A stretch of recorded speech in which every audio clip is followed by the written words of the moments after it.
Have you ever thought, what is going on? Or maybe a phrase stronger than that. When there's been moments in your life where you thought, God, what are you playing at?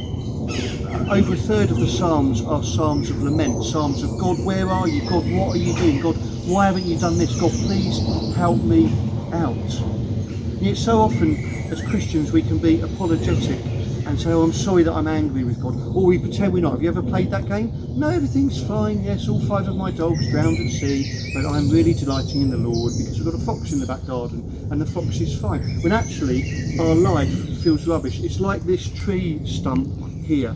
It's collapsed on the floor and it feels like it's dead, which this tree trunk is, although we are not. But our relationship with God can be creaking and breaking and snapping, and we don't quite know what's going on. In those moments we can think, is God loving?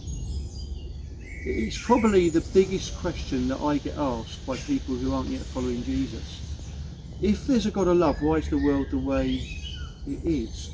The world is just the way it is because God gives us free will, and we can make dumb, even evil, choices with the life that we have.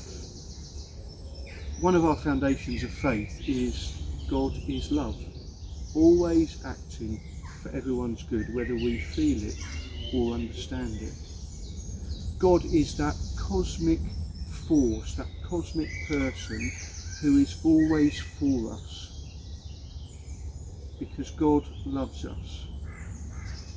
God loves you whether you feel it or understand it at the moment.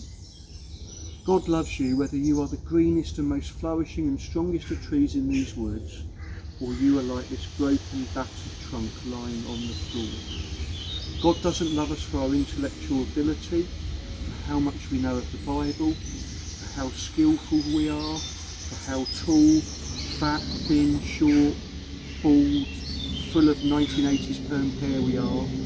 God loves us because we are his daughters and his sons. Sometimes we may not feel it. Sometimes we may not understand that God is love because of what we're going through. But it is one of the strongest themes in the Bible. God is